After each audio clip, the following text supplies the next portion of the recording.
if you want to see change happen, you have to be an active part of that change. You have to be a community leader, a community builder, a community champion. It's easy to sit on the sidelines, but to see real growth and opportunity, you have to lean in and be willing to make a difference. And I think when people see that you're invested and passionate about what you do, they want to be part of that. Learn how to build an award-winning Chamber of Commerce. Winning with Lisa Dressler, Executive Director of the Southeast Alberta Chamber of Commerce, on today's episode of the Executive Wins Podcast. Welcome to the Executive Wins Podcast, where senior leaders share their biggest wins so you can get inspired and grow your business. Here's your host, Gordon Shepherd. Welcome to the award-winning Executive Wins Podcast. I'm your host, Gordon Shepherd.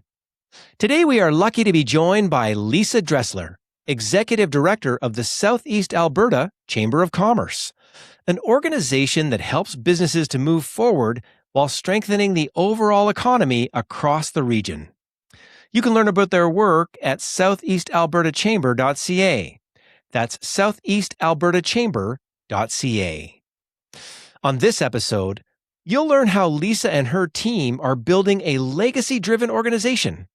And that's because they have the right people with the right skills at both the board level and also on the staffing level to ensure that their strategic plan is fully executed. In addition, you'll learn about the important role that the Chamber plays in community building and supporting businesses, especially during times of crisis, including floods, fires, and COVID.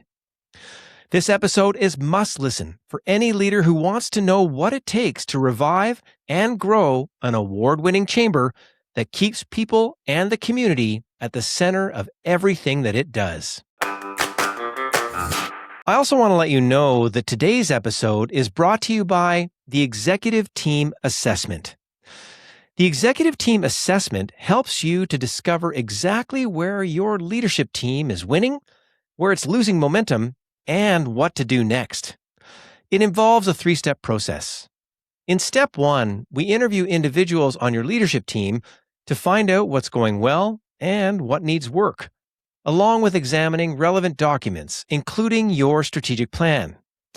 In step 2, we'll do an analysis of all the information and deliver an easy-to-understand report, along with doing a detailed presentation to your entire executive team.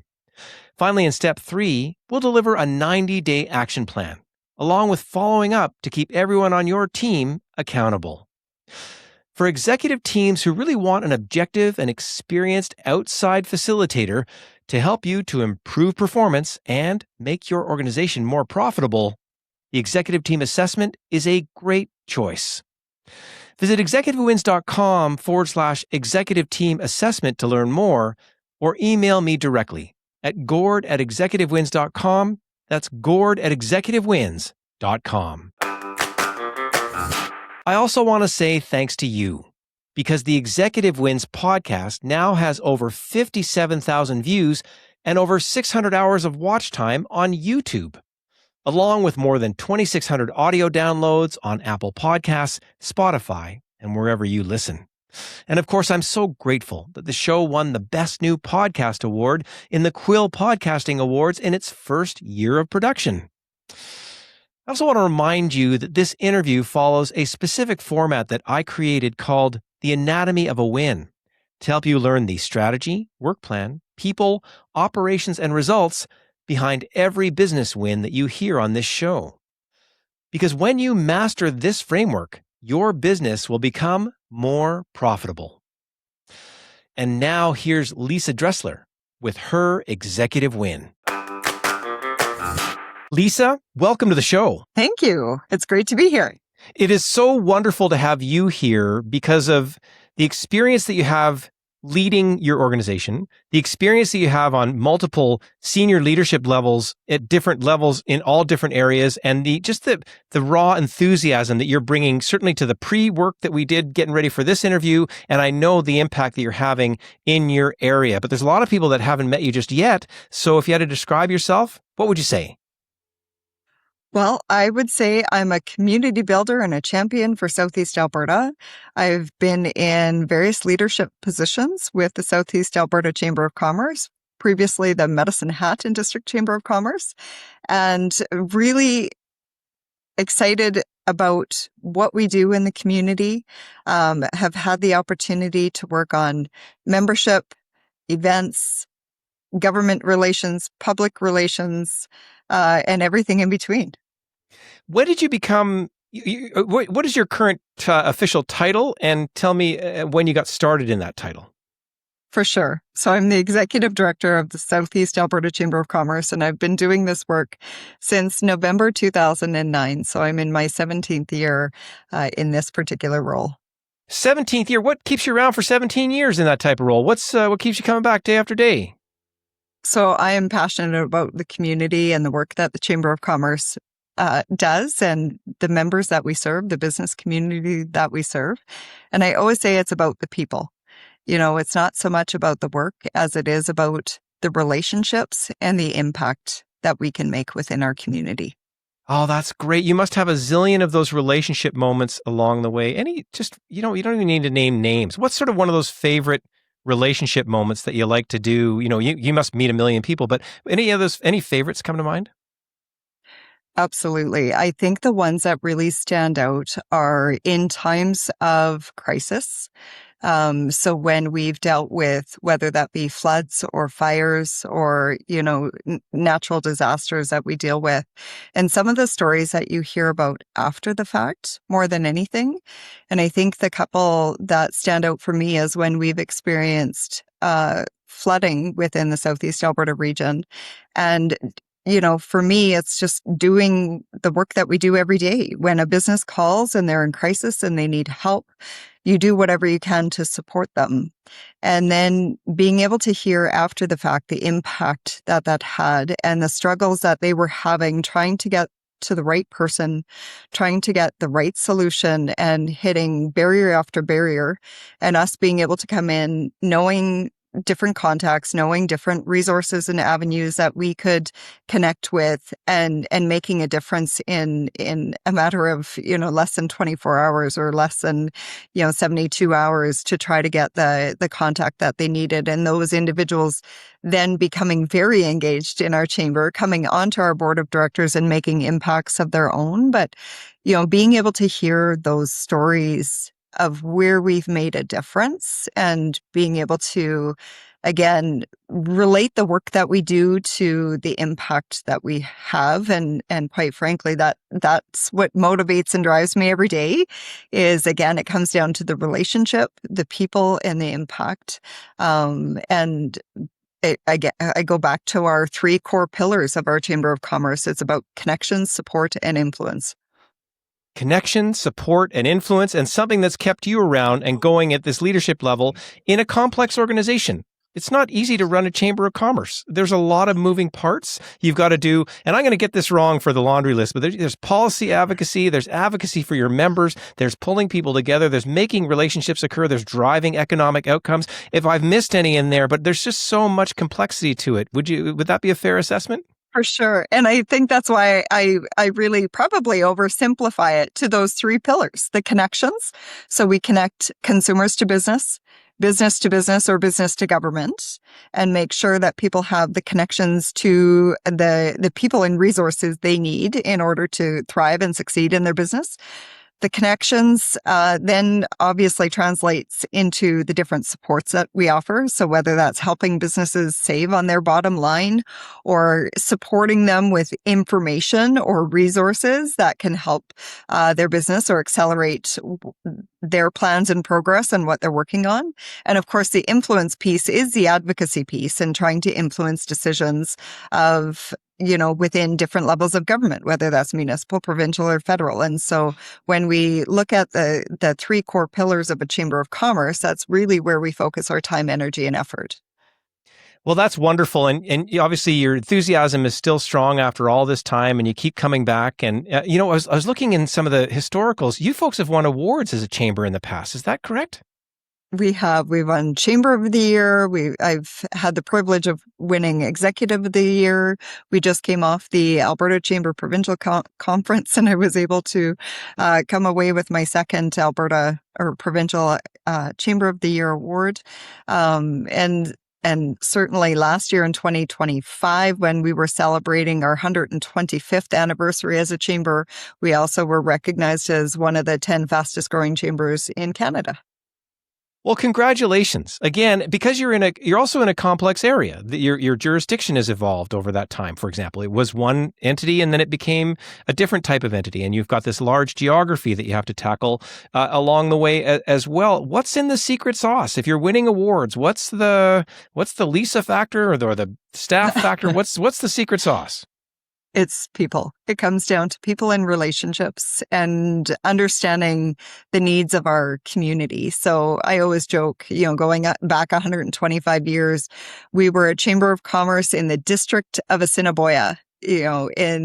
So before the province was a province, before our community became a city, we were in the town of Medicine Hat and have expanded from serving Medicine Hat in district, Cypress County, town of Redcliffe, to including 8 different municipalities. And so we've expanded to the Brooks-Newell region, Brooks, Bassano, Rosemary, Dutchess, and the county of Newell.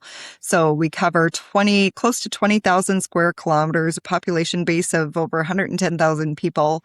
And it is really about recognizing the unique characteristics of each parcel, each municipality, each region within our district, while also bringing together what's common to all of us. Because even though there's, from small hamlets to our large municipal city centers, there are certainly things that are going to be common within our region, but there are also unique traits and unique needs within that. And I think, again, it comes down to recognizing the varied perspectives, the different perspectives that do exist, and finding, the supports that are needed as well as the balance that is needed amongst those varying perspectives that exist.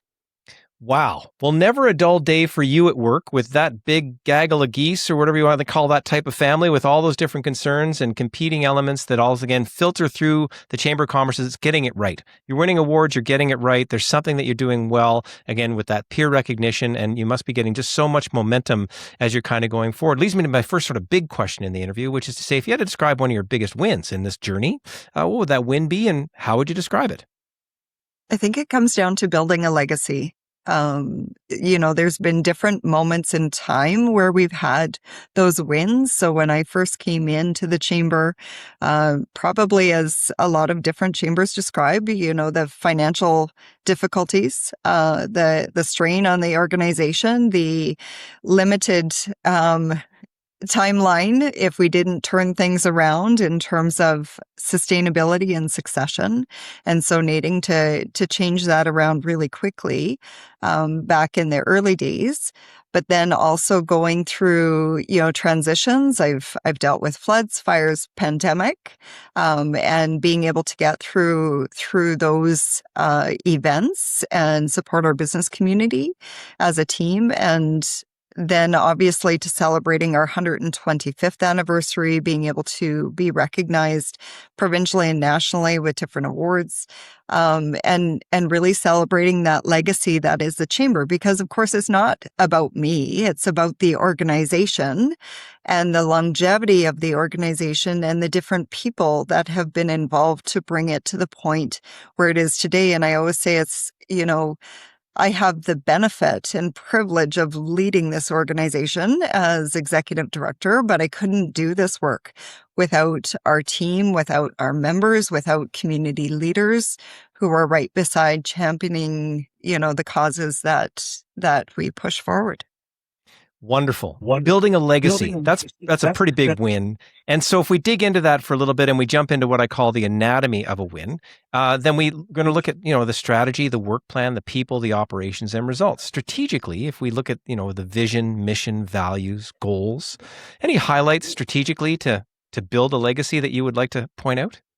Yeah, absolutely. And I'm big on strategy, but more than that, because I think a lot of people can build strategy, but it's about how you implement that strategy. So it's nice to have lofty goals and things to look forward to. But if you don't have an implementation plan or how you're going to operationalize that, you're not able to see the same successes.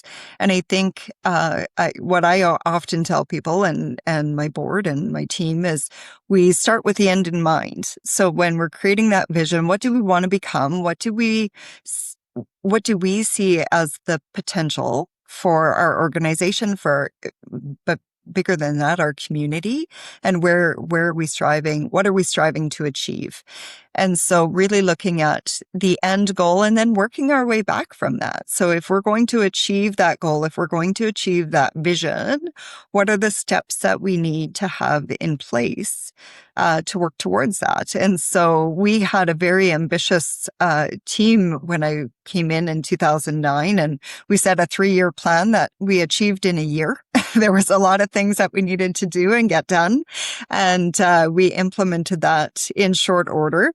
And similar, just being able to go back and revisit and look at what those strategies are and the implementation plans, and continue to evolve as times change. Because of course, the running joke lately for me is, back in the day, we used to send out fax invitations and have to phone people, whereas now a simple email invitation. But I think even now, going back to the basics, that what people really care about is that personal touch point, the FaceTime, the phone call, making sure that they feel valued and valuable to the organization. So some of those fundamental concepts, regardless of how our strategies and implementation guidelines and goals change, some of those fundamental principles always remain the same. Always remain the same. There's a true north in there if we had to dig into this, naming all the values and all those fundamentals. So start with the end in mind to create this legacy and make it occur. Anytime we have a strategy, we need this work plan. And it sounds like you're sort of in that work plan thinking, and how lucky from a leadership perspective to be in that work plan thinking type of mode. You started in the 09-ish zone. How would you describe, if we got the timeline out and we had to sort of pick the highlights in those years? I mean, you mentioned COVID as an example. Any highlights along the way that you'd like to sort of point out as moments that helped to build legacy, in a sense, to get things to occur? Yeah, I think those milestone moments always stand out. So obviously times of transition. So coming in 2009, dealing with, our flood events, 2010, 2013, pandemic in 2020. And, those moments, as difficult as they are, they're also unforgettable because they're timelines that you see a shift in behavior and response and connection, and how community comes together, but how certain things can also cause division and, a little bit of chaos from time to time, and looking at ways to bring people together. So those were all certainly pivotal moments where we did see shifts in how we do things. So as a chamber, as a community, emergency response planning and what that looks like, to the point we're now part of our community's emergency response advisory committee, and having a business lens as part of that planning, and ensuring that the business community is part of that process.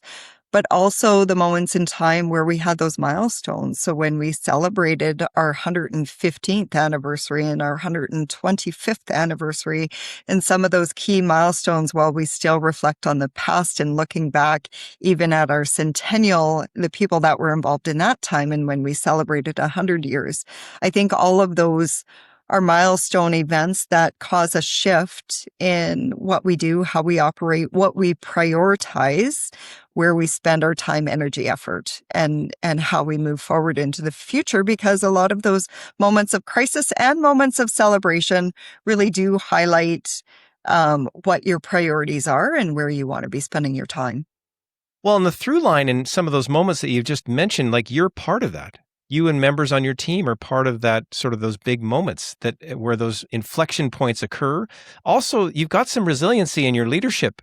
You didn't run away screaming in some of those moments, right? Like these are big moments when you're going through you and the community, and you're a leader in the community as part of whatever it is, emergency response, celebration, and those key things. That's interesting for yourself as a leader. Where's that resiliency from for you, do you think, in those moments to keep coming through? Well, I think it comes from a place of, when people are in crisis, they need stability, right? They need somebody who can kind of think past the crisis to a point of logic in terms of how do we deal with this? What are we going to do? And I mean, anybody in a leadership position, the last thing you do when you're on the front lines is retreat or leave your troops behind. You're going to be there fighting right along with them. And I think, it's that fundamental value or belief or, the grit that keeps a person going, and having a strong team and leadership and board of directors, that support that effort and those initiatives and that work. I think, again, it goes back to what I said in the beginning in terms of people. So being driven to support those who support you. So, you're investing in people that are investing in you, and making sure that, in times of crisis, we all react and respond differently. And I tend to be the type of person, I always say, we're kick-ass problem solvers in the chamber world. And we want to find those solutions, and we want to make it through to the other side and become more resilient, more successful, more, have the ability to thrive despite the challenges. And we've found that in our community time and again, is that we come out stronger on the other side when we work together and come together. I can hear the grit. You know what I mean? This is lived experience that you're talking about, having been in those moments. You'd have hundreds of relationships over this time. Do you know what I mean? Like grocery stores and everywhere you go, you would have some connection, I'm sure, in some way. And a lot of proud moments too about the businesses that have been successful along the way. And again, there's such a mixed number of things that we're talking about: strategy, work plan, the people part. We've gotten some insight into you as one of the key drivers and your attitude towards making legacy occur as a win. You mentioned the board. Let's talk about those folks for a second. How are they contributors to building legacy, would you say? Well, we have a governance board, so really they do wear two hats because they're members of the chamber as well as leaders within the community. And so they come onto the board because they have specific skill sets. So when we look at, not-for-profit organizations, when you're building a board of directors, when you're looking at succession planning and recruitment, it's really essential that you look at the skill sets, the competencies of your existing board members, and what skills you need to bring on to kind of fill in some of those gaps and those areas that you want to grow. And that's where strategy also plays into it in terms of what are we looking to achieve, and what are the skill sets that we need to ensure that we can move those initiatives forward, move those goals forward. And so really looking at the different skill sets, the diversity of perspective and opinion and background, so that they can contribute to the decisions that are being made, because they're really responsible for kind of those policy, governance, leadership decisions, strategic planning and oversight, and making sure the organization is going in the right direction. So really looking at board competency and skills, as well as doing ongoing evaluation and training, because obviously they're used to running their day-to-day operations and their business, but running a chamber of commerce might be a little bit more foreign to them, and the decisions that need to be made and the government relations that we're involved in and that our board is involved in. So ensuring that they have the knowledge and training and comfort to be able to lead within the organization and within the community. Well, and thanks for getting that good skill set diversity that's needed. It sounds like the onboarding is in the right shape. If you're being successful, if you're winning Chamber of the Year awards, the board is contributing and they're doing their part in the right way, because they would have some tough conversations. You'd have to have some tough conversations with them along the way. You'd have to have some innovative conversations. Like, there'd be moments when we're going to drive issues forward. So it's glad to hear that piece. The other piece you mentioned was your staff, your team. How would you sort of characterize them in building legacy in a sense along the way? Yeah, I love working with our team in particular and, looking for the right people to fit in the roles that are best suited to them. Because again, it's always about the right people in the right position doing the right things at the right time to move those strategic priorities forward. And so, having diverse skill sets, you don't want every person being able to do the same things, because having too many eggs in one basket or too many skills in one area, but then gaps in another. Again, with the perspective that a Chamber of Commerce does a lot of different things, from membership and supports and services and events to government relations and public relations and the way we communicate with people. And then the governance side, you need a lot of different skills. And so really tapping into the different talents that we have within the team and then coming together. So you do have that diversity of perspective when you have different demographics, different backgrounds, different skill sets that all contribute to the work that we do. So we know who has specialties in different areas and what roles people fit into, but then still being able to cross-train and being able to work across the organization and support one another. But it's really, I learned a while ago from one of my coaches and mentors, you need people who get it, can do it, and want it. So wanting to do the role is just as important as getting it, knowing how to do it, and being able to move that forward. You're reminding me of the interview I did with Doug Griffiths, who runs the Chamber of Commerce here in Edmonton. And he came in at a moment in time, maybe not dissimilar to your own origin story, and changed people and moved things in the right direction. Now that chamber is thriving 3 years in with a lot of hard work behind the scenes. So I'm hearing, it's funny, I was asking about the secret sauce before. How do you win awards? I'm hearing the secret sauce. Get the right people with the right skills who want it in the right seats. And then you're getting to be, you're getting to be a bit of the glue in there. You've been there long enough that there's, you know what I mean? You would be a central sort of brain and helping to pull the levers in a sense to get it going in the right direction. We could talk on and on about all the other stakeholders at the different levels of government. We could talk about the organization associations that you're involved with as well, along with even the members and that kind of thing. We don't have sort of that length of podcast to get into everybody, but I can hear it. There's been a lot of people involved in creating legacy, strategy, work plan. People, we have to, if we're going to have a win, we have to be able to operationalize it, essentially.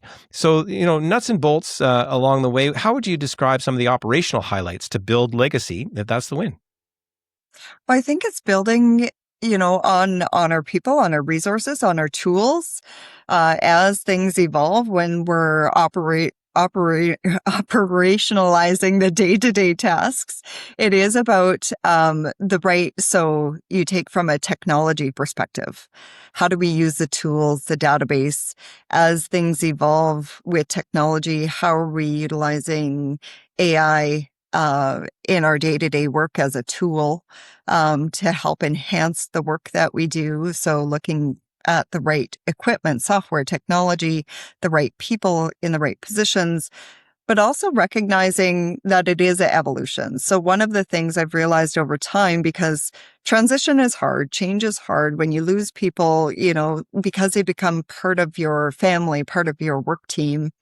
It's some of those transitions can be really difficult, but over time, I've also come to realize that every transition brings new opportunity. Every change brings something different.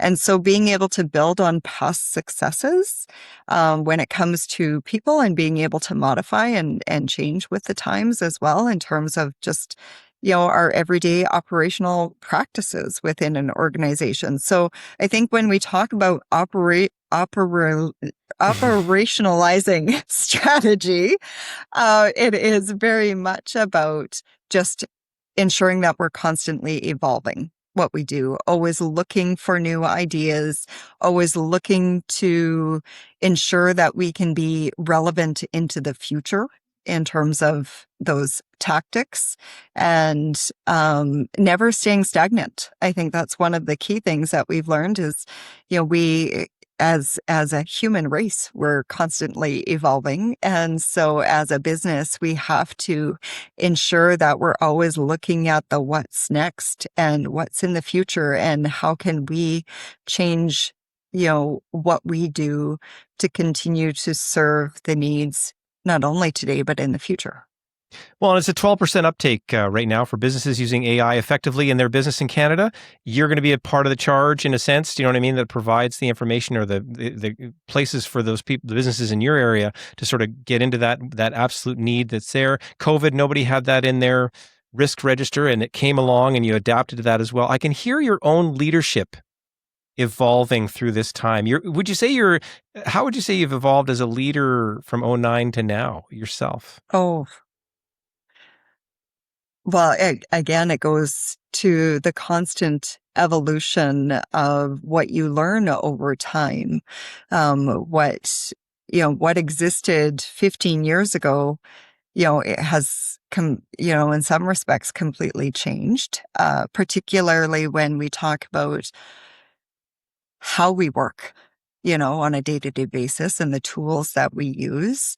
But also some of the core principles never change when you talk about people and relationships and longevity of those relationships and how we stay connected to people over time. So some of those fundamental principles remain in terms of ensuring people feel valued and valuable and that we're connecting.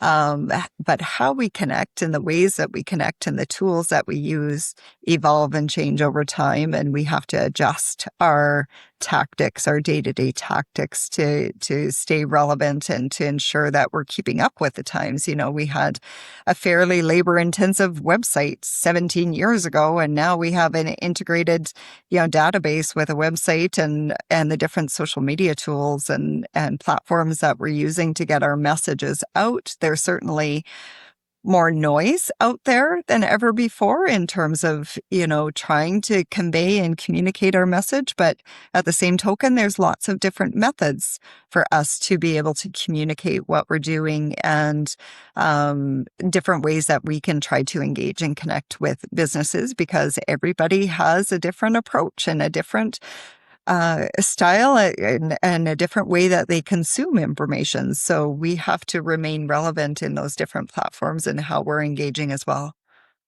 I'm hearing grit and adaptability in your own leadership to sort of help, steward this along as you've been doing these things. And again, these are contributors towards that legacy thing you were mentioning. Strategy, work plan, people, operations. Finally, there's results, quantitative results, qualitative results. If we're talking about building legacy quantitatively, what do you like to point out to people that you want them to remember? We certainly focus on impact and growth. So when we talk about results, quantitative and qualitatively, quantitatively would be how we make people feel. It's, people will forget what you said, they'll forget what you did, but they'll never forget how you made them feel. And so, my personal philosophy is making an impact with integrity, passion, and purpose. And so I always want people to feel my passion in the work that is done. And so you can't ever put, or it's a lot harder to put a measurement on that impact and how you make people feel. And it is, the type of energy that people exude and the ability to attract people into a movement, so to speak. And so getting people to a place where it's like, yeah, that's something I want to be a part of. That's something I want to invest in. That's something I feel excited and passionate about. And that people see the potential within our region and getting people to really buy into the opportunity that we have. And then, from more, of course, we can take and measure that because we'll be able to see metrics in terms of how many members we're gaining and being able to, be measured as one of the 10 fastest growing chambers in Canada, or being able to, gauge our membership growth over time and how we've grown over the years, as well as engagement metrics in terms of, communication statistics and conversions and what some of that looks like as well. I'm hearing the passion that you get across and then the feedback that you get based on that. I love this. They're going to remember how you made them feel. I was dealing with someone in a municipal district, and they were talking about in their portfolio and their municipality, they ended up with having to help the farmers. And they said that took a couple years to come around in their new portfolio. But when the farmer started asking about her family and how she was doing, and the cupcakes started flowing and that kind of thing. Would you say you've gotten it to that level of relationship connectivity with some of the people that you're dealing with? Absolutely. When you can go, I was just at an event, Brooks Pro Rodeo, Newell Pro Rodeo on the weekend, and being able to connect with people, share personal stories, be able to find out how they're doing, how their family is, and you connect with them. Again, it becomes more like family and friends than, that business relationship, where people are interested in conversing more on a personal level than just, the day-to-day business operations. And, certainly we're always appreciative of the treats that come in, and, people just popping by to say hi and to connect because they were in the neighborhood. And so I think, you talked about being able to go out in community, go to the grocery store, go to local events. There isn't an event, I go to where there isn't somebody that I know or have connected with or can chat with. And certainly I think that's what makes the difference is connecting at those different levels, and knowing that you've made an impact, or that people appreciate having those conversations. Well, and if the win is legacy, it's bigger than bottom lines. It's bigger than business. We just heard it. It's about our community events. It's how we go through major things together. It's how we build relationships. And how lucky, again, for this chamber to have you over that duration. Do you know what I mean? That's a good long stretch of time to get these things to occur, and have somebody who's got the grit, the adaptability to stay relevant and keep things kind of moving forward. That's great. Well, it's fun for me, having gotten through that and learning about the win that you wanted to talk about. And whenever I get great leaders like you on the show, I always like to say, if you had a couple sentences to pass on to that next leader, someone who's maybe starting up their chamber, getting their community to come together, what sort of few sentences do you like to pass along? I always like to, and I should have started with this actually, in terms of passion and purpose. So if you're passionate about your community, seeing growth and prosperity within your region, seeking opportunities, finding out what's possible and what sometimes seems impossible, if you want to see change happen, you have to be an active part of that change. You have to be a community leader, a community builder, a community champion. It's easy to sit on the sidelines, but to see real growth and opportunity, you have to lean in, step in, and be willing to make a difference, and to invest that time. And I think when people see that you're invested and passionate about what you do, they want to be part of that. And that's the movement really that we're looking to create. And we certainly hope that other communities, other chambers, other regions want to see as well, is really invested community leaders that are passionate about what they do and wanting to be an active part of that change. If you want to make the change happen, get in the game. I can hear that very clearly. Your passion is infectious. How lucky to have you here sharing your leadership insights and all the success you've had to create this legacy over time. We could talk for hours and hours and hours, but I want to say, Lisa, thank you so much for being on the show. Thank you. It was a pleasure to be here, and I know you have the benefit and privilege of interviewing many great leaders. Don't sit on the sidelines. Build great relationships and let people feel your passion so they want to join your movement. That is how Lisa Dressler and her team win every day. Thank you, Lisa, for your inspiring win. And if you enjoyed listening to this episode, then make sure to check out our upcoming episodes, which include how to build innovative software solutions that make businesses more profitable. Winning with Ryan Malloy, CEO of Liquid Software Corporation. And if you want to learn how Executive Wins services like coaching, training, and facilitation can help to align your leadership team so they can get more profitable results, then visit executivewins.com to learn how. You can also subscribe to the Executive Wins newsletter to stay up to date on the podcast, live events, education opportunities, and more. Visit executivewins.com/newsletter to sign up. And if you enjoyed today's episode, be sure to rate, review, and subscribe, and share it with a fellow leader. And don't forget to check out our resources and links in the show notes. And keep listening to the Executive Wins podcast for more inspiring wins that will help you to grow yourself, your team, and your entire business. Thanks for listening to the Executive Wins podcast. Make sure to rate, review, and subscribe as we bring you more inspiring wins from outstanding leaders so you can grow your business.